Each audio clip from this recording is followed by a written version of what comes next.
Meet me at the park. You know which one's Smarty Pants. Where is he? Oh, there he is.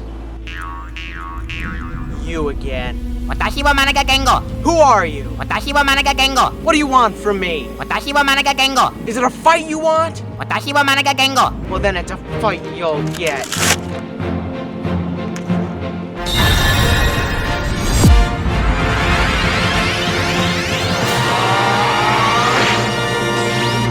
Watashi wa managa Kengo.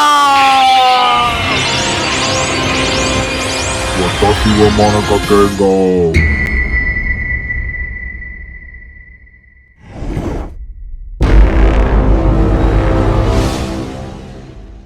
Hello, fellow kaiju fans. It is I, Godzilla Productions TV. On this day last year, what else released but the very first episode of the brand new Ultraman show? Ultraman Trigger. I genuinely don't know, because I could tell you all I was caring about back then was the new Ultraman show. I was hyped. I was excited because Ultraman Trigger looked great. If you watch my trailer reactions, I'm always talking about, man, this looks so good. I can't wait to see it.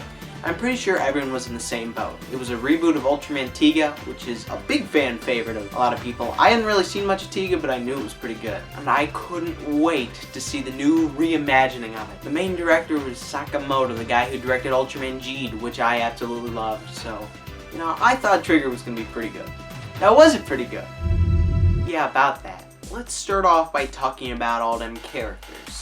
Mitsukuni, the Elon Musk of Trigger's world who came from Tiga's world. I really liked how they built up his origin as a guy who came from Tiga's universe and is now in Trigger's universe, and he's noticing all these parallels and he's like, oh my gosh, the Dark Giants, they're coming. He found in the TP something to fight the monsters and all of a sudden they're appearing. You see, I thought there'd be a lot of potential in this story. How did he get there?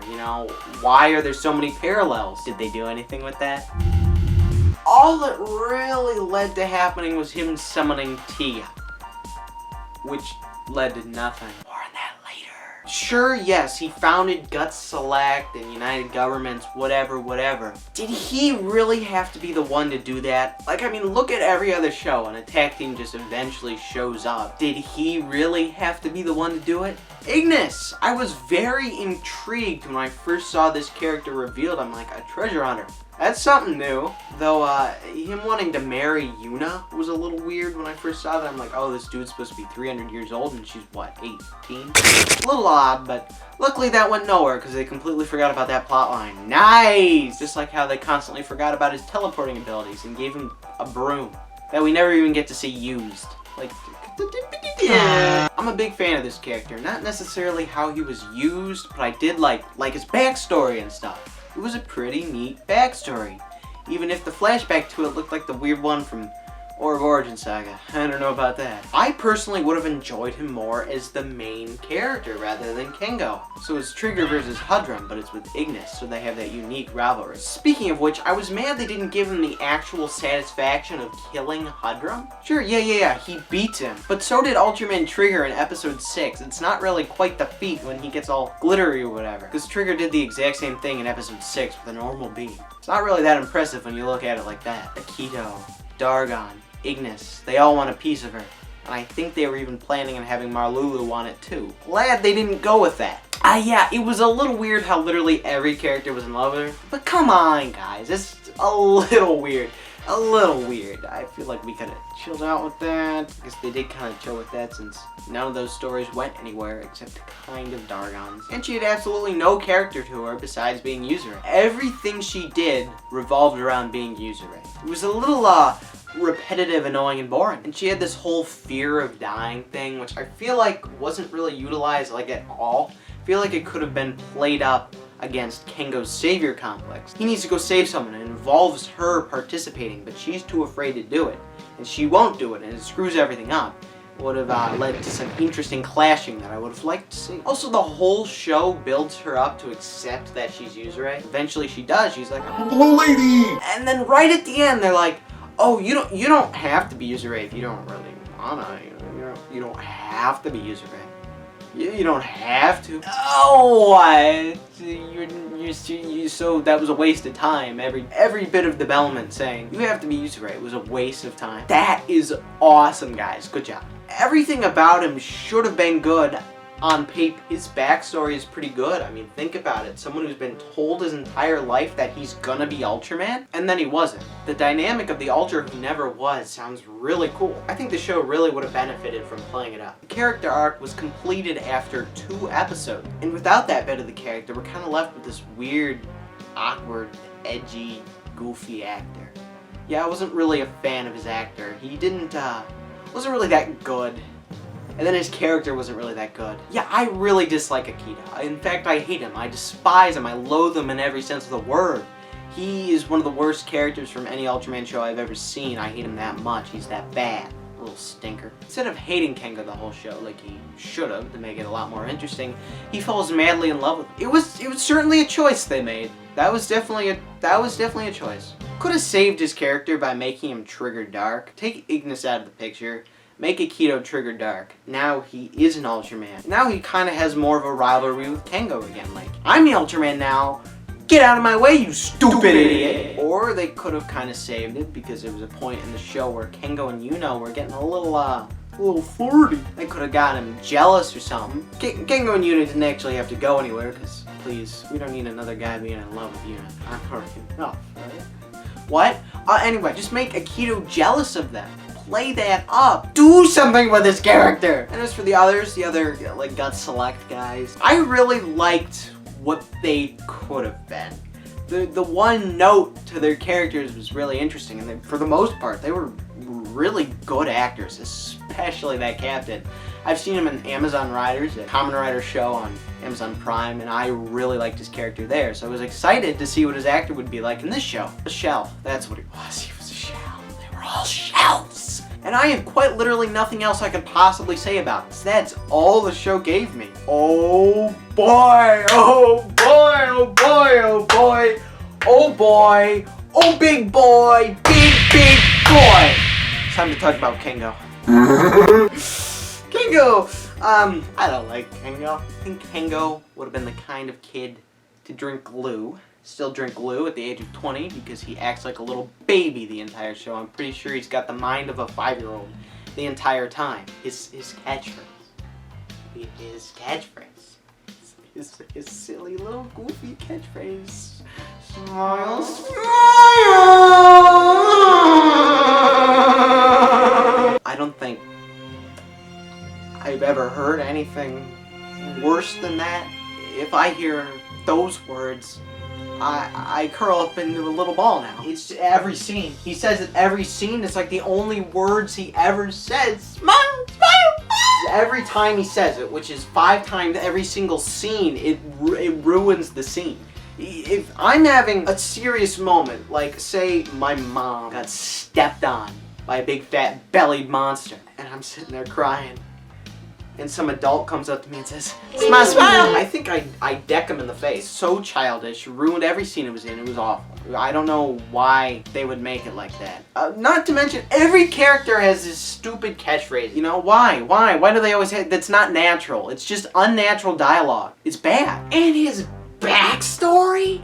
His backstory makes no sense. Okay, let me get this straight. Kengo in episode 11 gets sent back in time, meeting Trigger Dark, right? Trigger Dark. He saves Trigger Dark. Trigger Dark is actually Kengo. And then that Trigger goes to Mars, sits there for 30 million years, poops out a little baby that grows in this Kengo. Who came up with that? Who said, yeah, that's a good idea? Make the character so confusing. It took me till literally writing this review to figure it out. And Kengo's savior complex thing. His savior complex thing. He's got a savior. I thought he was just stupid. He just acts like an idiot the whole time. His savior complex is just him being a moron. And it's not like it ever gets fixed or anything like that. He's just kind of being stupid. Somehow, at one point in the show, they act like him finding out he's light and human changes something. First of all, what does that even mean? What does that change about what he is? Second of all, how does that stop him having the savior complex? And then later in the show, it just comes back. Also, he was an ace pilot somehow. Explain things, please. You can't just make a character do something so completely out of the blue. Never explain it or address it again. You can't do that. Let's spice things up by talking about the monsters. Golba, why is he fused? Oh look, Golba and Melba have fused. Cool. How? Hey, you gotta explain that kind of thing. So, cool design, I have to give that. Death Dragon. Sure, it's neat. But why did you have to kill Hellbarrows for that? Hellbarrows was a much cooler looking monster. I mean, that's personal preference, but stop, like, reusing suits, please. There were so many reused suits in Trigger. It was sad. And now Decker's first monster is just a reused suit. And Death Drago's lightning is lightning. He spammed it. And that's all he did.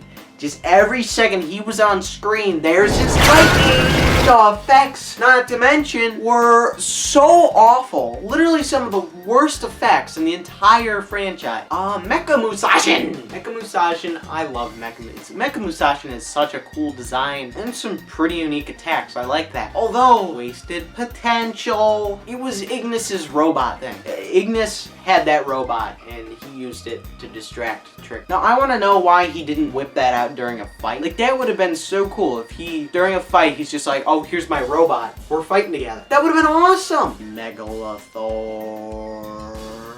Both forms have an incredible design. I love how the first form really feels like Chimera. And the second form, oh my golly, Goober Smacker! Look at that! The head is terrifying. All the eyes have flipped upside down mouth. I feel like I like it a little more than Katanathor. I love the tentacles. The shells look awesome. Although, not all great. Giving it only 2 legs meant that it kinda slid around. The suit was obviously way too big to be moved on 2 legs. Are you kidding me? There is no way that thing could have ever walked. Obviously, it's not gonna be able to walk, and they had to slide it around, and it looked so goofy. And I was super disappointed there was no transformation between the 2 forms. If you're gonna have 2 forms, you've gotta have a transformation, especially with a head like that. Just imagine the original form's head flipping upside down, the things popping out the eyes and mouth. I also wish Chimera's head that was inside of it was practical. Like, the CGI tentacles look so bad. If it was practical, it would have looked so much cooler and honestly even a little creepy and gross. I also wish the tentacles, you know, that shoot out of it looked like actual tentacles, like the big ones with the suckers on it, not like vines. And for the repaint, Oka Gubila. Don't even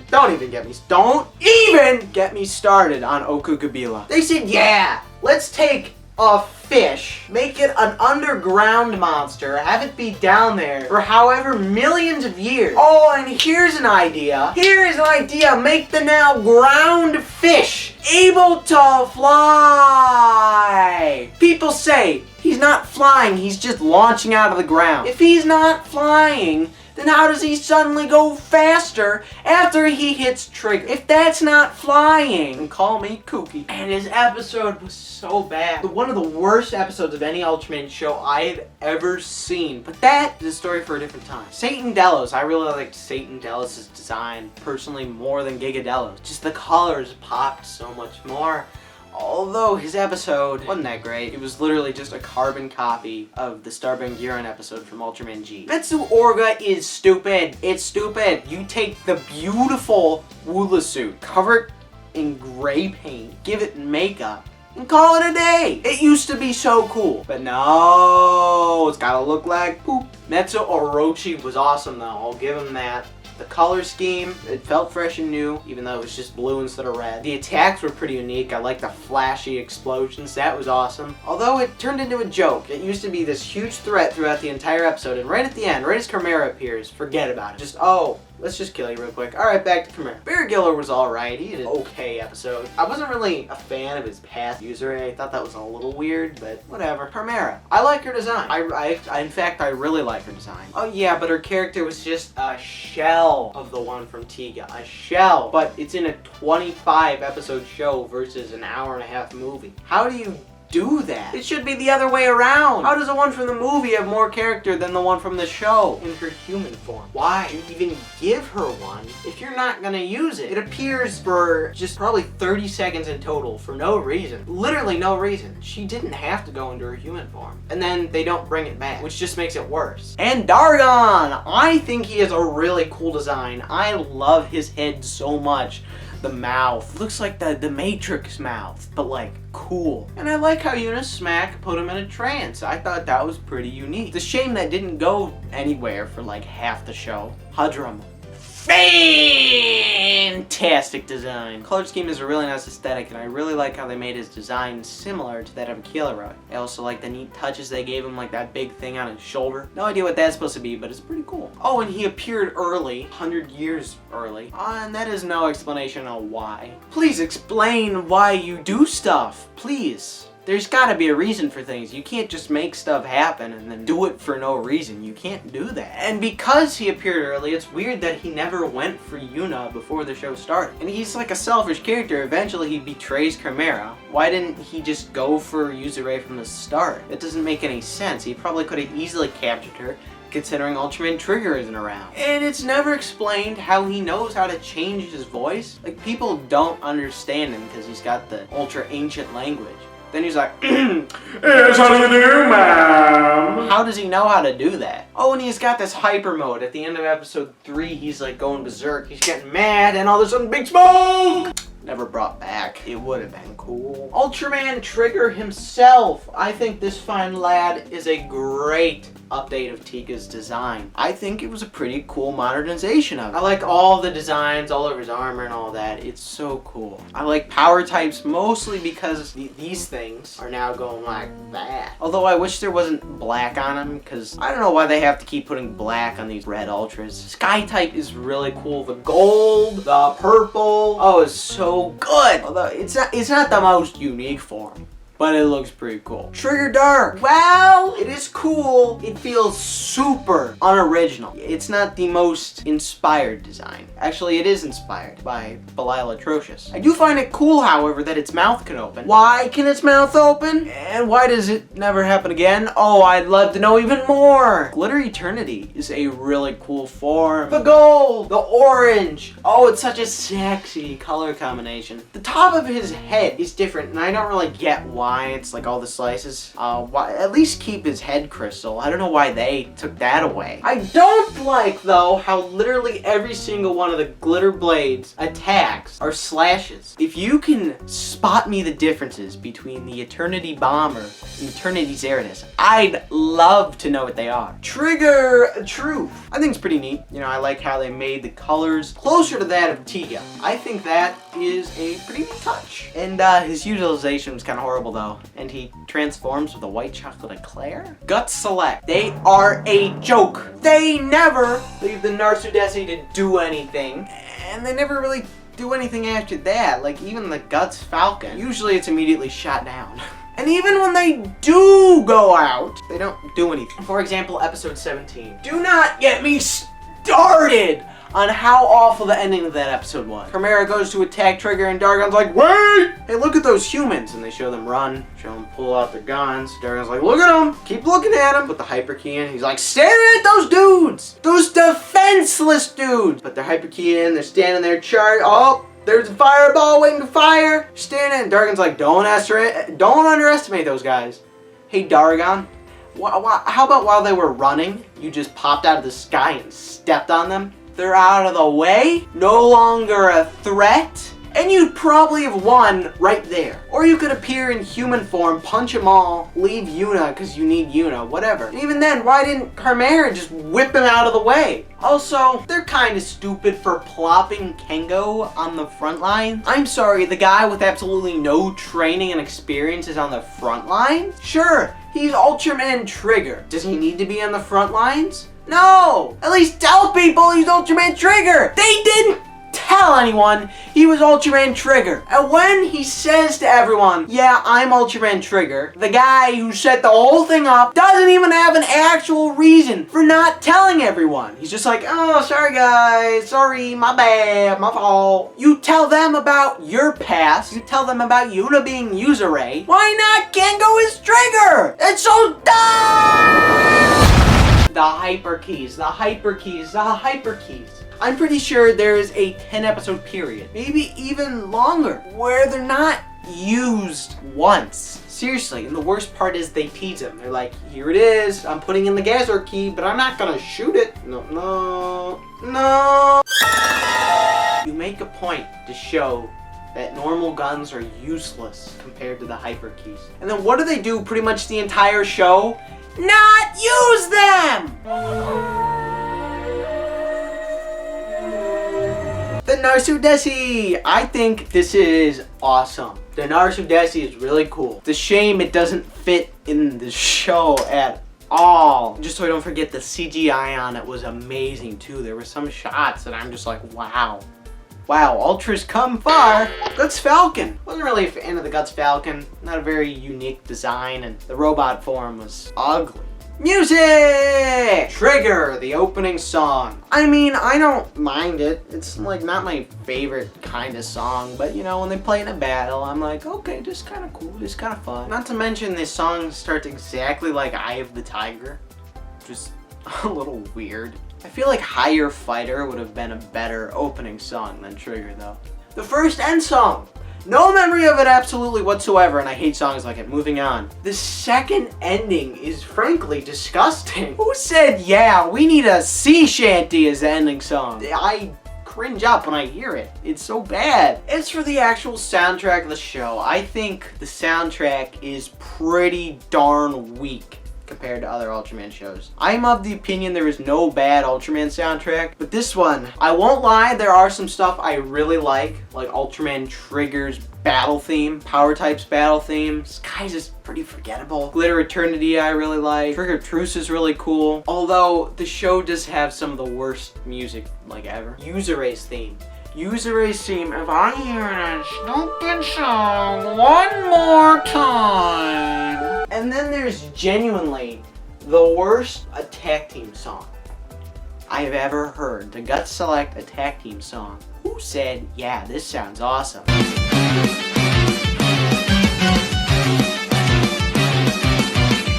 Liked overall. What did I like about the show? You already know what I'm gonna say. You already know. Episode 7, Episode 8, Episode 18, and Episode 19. What do they all have in common? Taguchi. Now, I want to clarify, I don't like the episodes because I like him as a director. I like him as a director because I like his episodes. They were so good. Episode 18 is the only one that had actual suspense. When Yuna realizes that the captain didn't actually get the promotion, and she's just staring at him as he kind of glances over, I was on the edge of my seat. I'm like, oh my gosh, he didn't actually get the promotion! Such a good episode. Oh my gosh, those episodes are so good. And that's it for the good.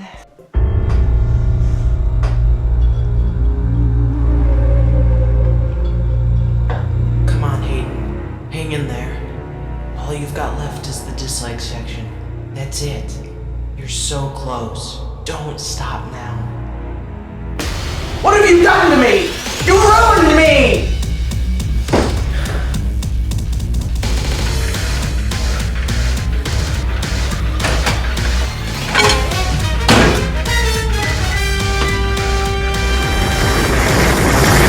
Dislikes overall. Let's start with the effects. Trigger's beam, especially Trigger Dark's beam. It looks so bad. It looks like 5 lines, and it doesn't even look like light. It just looks like color on the screen. Like, that's not how you do that. It should be white that slowly fades into red, and then fades into like a black smoke-looking thing on the edges.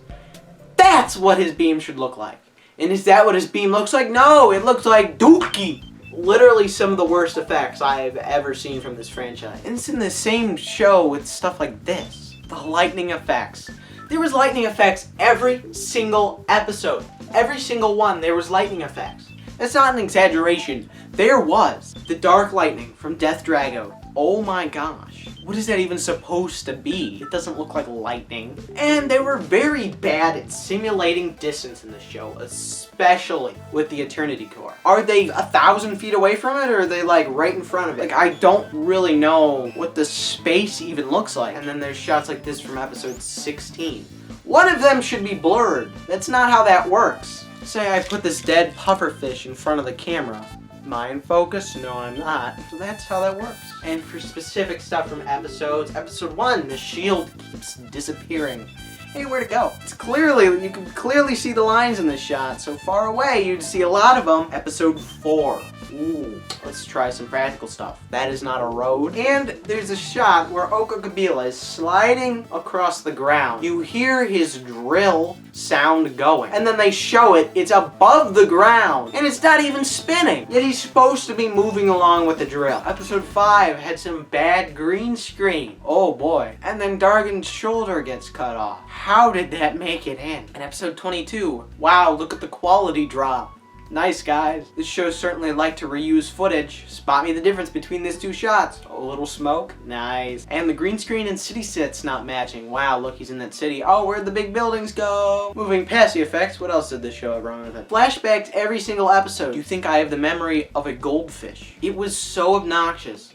When every episode they play the same shot over and over again. Like, I remember there's not much going on in the show. I'm pretty sure I remember one thing. And the forgotten plot devices. The monster summoning device. Hey, that was in episode 4. And then the movie. Crazy. What is it? The love triangle. Where did that go? I'd love to know why Ignis stopped pursuing Yuna. He wanted to be the head of the Shizuma Foundation through, like, marrying her. Why did he stop that? Akito's like in love with her and he wants to protect her. Why does he stop being in love with her? The flower! For the entire beginning of the show, they're like, oh, look at the flower. Look at the flower. They even tease you in episode 13 like, it's a nice flower, but it's probably something evil. And then continuously at the end of the show, they're still staring at it.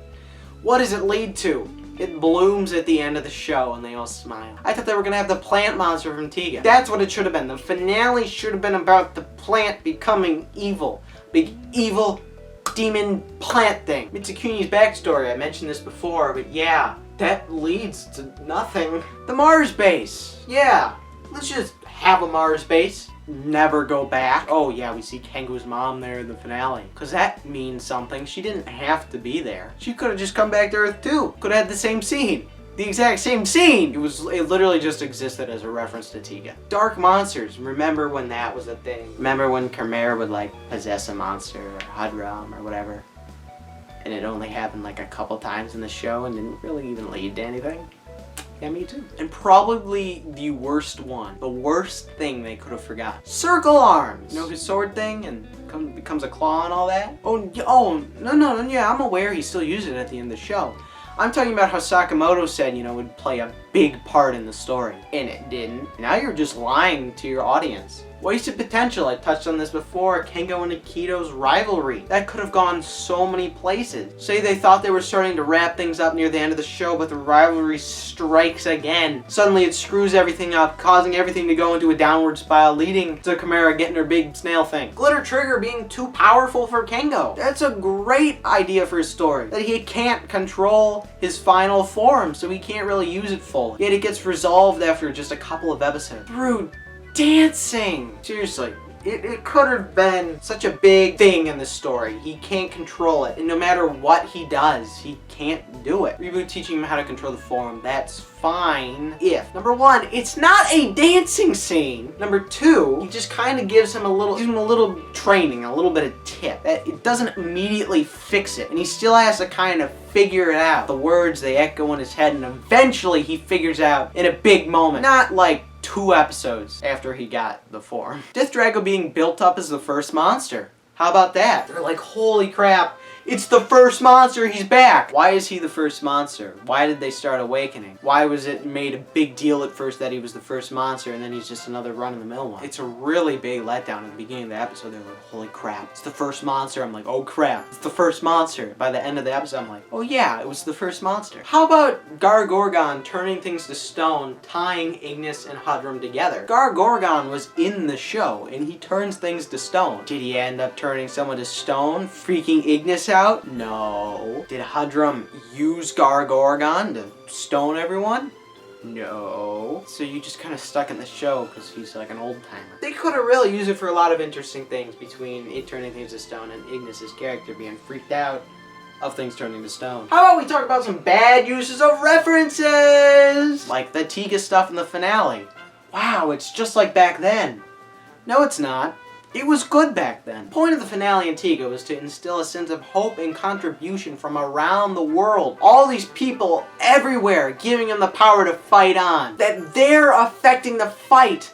They're affecting the fight of their savior. They're saving the world. What is it in Trigger? A single kindergarten class. How about Dargon saying the wrong catchphrase? He says, my worthy opponent, not my friend. You can't just make him change catchphrases for no reason. That doesn't make any sense. The picture they take on top of the Narsudesi. What a joke. What a mockery of the one from Tiga. It's like, I'll take a picture, it's mine. In Tiga, it means something. In Trigger, it's a cool reference. How about poor story? This show makes the massive, awful mistake of putting the story before the characters. You craft the story around characters, not crafting the characters around the story. They have a life. Give it to them. Give them personalities. They're humans. Treat them like that, not tools. And let's talk about how this plot progresses. How about the Trigger Dark two-parter when stuff happens whenever it feels like? Absolutely nothing was stopping Chimera from using the Dark Curse earlier. Absolutely nothing. How about in episode 3 when all the Dark Giants are together? Or at the end of episode 4 when they copied the exact same scene? At least show her practicing spells at the bottom of the ocean. Just don't go randomly at the beginning of the episode and all of a sudden she's doing this spell. Lead into it. Why would she do it out of nowhere? How about why does that spell send Kengo back in time? What about that spell would do that? It's supposed to separate Kengo from Trigger, yeah. But why would he go back in time? Also, how does he get transported back to the present? He hears Akito calling his name, right after Yuna says, hey, that's not Kengo. He still says, Kengo! But yeah, somehow hearing that through 30 million years, he comes back to the present. Also, Kengo discovers the location of the Eternity Core in these episodes. A place that he had seen that they uncovered in episode 4. Hey, how about he tells somebody like Mitsukuni, guard that place with your life. Oh my god, the Eternity Core is right there. We need to protect it. Absolutian two-parter! It doesn't explain what Reboot and Tartarus were doing for 2 weeks. It doesn't explain why Reboot is suddenly stuck in his human form now. It doesn't explain why Tartarus just randomly wants the core. It doesn't explain why Tartarus just randomly gives up on the core. It doesn't explain why Reboot didn't take his key. It doesn't explain how Reboot was even able to give back the key. And it doesn't explain where he's flying off to. Literally, where did Reboot go? Where did he go? And then the Keeleroid episodes where Tiga appeared. Keeleroid appearing did lead to stuff happening. It kind of turned the Dark Giants against each other. Like, that led to something. But Tiga appearing, wouldn't you think that'd lead to something maybe? Like Kengo being like, why is there another one of me? Why is there another one? Maybe the other people should question, why is there another one of him? Maybe don't have Tiga appear in that episode and have him appear in the finale. That would have been way cooler, but no. And the weird finale setup for the show. The whole thing starts with Hudrum's betrayal when Yuzare awakens, and it can't decide if it should give Ignis the satisfaction of killing Hudrum or let Chimera get it after Hudrum betrayed her. And in the end, we get this weird mix of both. Ignis should have been the one to kill Hudrum for good, right? And have the big gaseous stuff flying around there. Kind of like what happened with Dargon at the end of 23. And then you still have Chimera being unhinged while maybe Dargon is grieving. Chimera's like,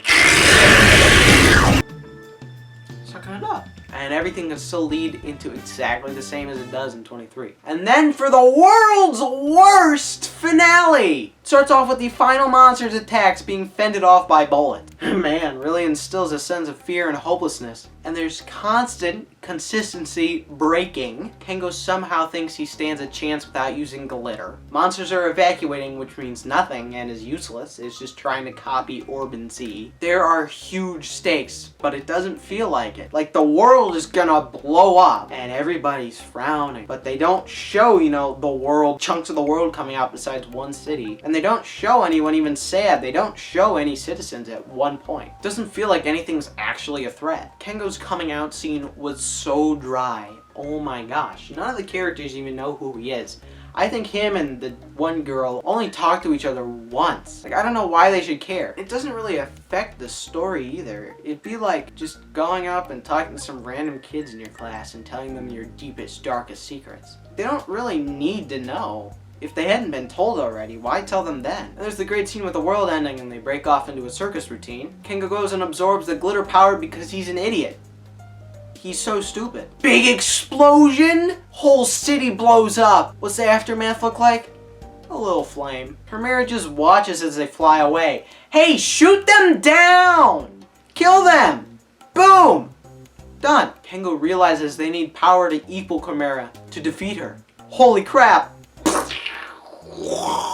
And it's got an awful planning scene, like every other one in the show, but somehow worse. There is no proper evaluation or investigation, no research of any kind. They don't talk about how Kengo somehow knows how to combine light and dark. They don't talk about how he's suddenly going to be able to control the power of the Eternity Core. They don't even talk about how they're going to execute the plan. They just say random crap for 5 minutes. Every single show explains the plan. How? They leave the already blown up city to save damages. Oh, just so they can reference the water fight in Tiga's finale. Nice. Chimera could easily shoot down the Narsudesi, just like before, and they go and fight in a big puddle in a little street after a light rain. Seriously, the water is up to his ankles. That's it. His ankles. And we get yet another attempt to tarnish the deaths of Hudrum and Dargon by having the darkness become them for no reason. Yuna stops the plan for no reason, just to watch.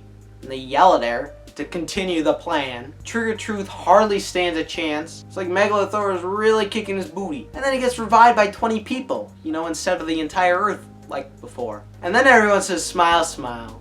If you're wondering what my live reaction for that was, here you go. Smile, smile. Oh, no! He did not just say smile, smile. Before he shot the gun. How is Kengo able to control the core's powers now? And then Chimera dies without her human form appearing. And then they wanted to have their sappy reunion, but they forgot they already did the photo shoot, so they get this weird, awkward scene. Who said Kengo was the only one who could stabilize the core? Couldn't Trigger Dark do that? Couldn't Yuzare do that? All the build-up throughout the show of the flower just for it to bloom and make everyone smile. I've already talked about this, but hey. And then Kengo is definitely dead and is totally not going to show up in a movie that was revealed a month before the finale came out. Oh. Speaking of the movie! Oh, that movie has plenty of issues, like switching between settings. Yeah, it loves to just randomly switch between a pier in the middle of the city, middle of the forest, middle of the city. Guts shows absolutely no development besides some new gun. Nurse Cannon can't even kill Payos. Here's 2 much better ideas. Number 1, use a hyper key. Make it some sort of ice monster hyper key and freeze Pagos to death as a cool reference to his appearance in Ultra Q. That would have been nice. That would have showed development. Or, an even better way to show development, have a Chimera appear, like in episode 2, and have Guts Select take it out. That would actually show development. Because they were unable to take out Chimera at first, but now they can. Also, the movie brings out the Monster Summoner again for absolutely no reason. Nice. Hey, and we get another Death Drago that somehow doesn't give Akito PTSD. Why? Somehow, Celebro returned, defacing a character. That's what they do to Celebro. What they do to him literally goes against his whole thing of playing mind games and letting people lead to their own destruction. He's supposed to be a solo background character to screw them up. And don't directly attack them and watch them demolish themselves. Those are his only 2 objectives, and the Trigger movie literally ruins both of them. Z also has every chance to stop Haruki from transforming after Celebro possesses him. Z has literally been seen before to stop him from transforming. Not to mention Z could literally just split with him like he did in the Descent Crossroad. Also having Destrutus appear for no reason and then not using any of his abilities and turn turning him into a joke. Nice. Plus, Celebro's host is seen turning into light when Evil Trigger transforms. You literally see him turn to light. Yet somehow he comes back? What? And of course he has to grow big for no reason, because every big final movie villain has to do that. The only thing I liked about the movie was the actor who played Evil Trigger's host. He was a really good actor. Really good. People always say the movie fixes stuff from the show, and after what I just told you, I don't really see it. In conclusion, I give Ultraman Trigger a 2 out of 10. It just failed in so many departments. It's embarrassing, it's sad, it's despicable that this show could stoop to such a low. Literally the worst Ultraman show I have ever seen. Makes a mockery of the thing it was trying to be a new generation version of. The characters are horribly written, the plot is horribly written, everything is horribly written to the point it's a joke and embarrassing to watch. Now I'm sure you guys are wondering why I would be complaining about this show on a day that's supposed to celebrate the franchise. And I think this is actually a good way to celebrate the franchise. Examine the franchise at its absolute worst, so we can truly appreciate back when it was good and all the stuff that was good. I want Trigger to stand as a warning. This is what happens when you don't care about the show you're making. It could become this absolute sloppy, slimy dumpster fire. I just want to see if maybe Decker can fix his mistake. Already it's kind of not really, but we'll see. This has been Godzilla Productions TV. Don't forget to like, comment, subscribe, check out my Instagram, and I hope you have a happy Ultraman day. Hope you enjoy the fight at the end of this video. Let's get right to it.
Wow, that was awesome! Yeah, that was pretty awesome. John Nichols? Great job, second cuz. My wife just left me! Oh my god!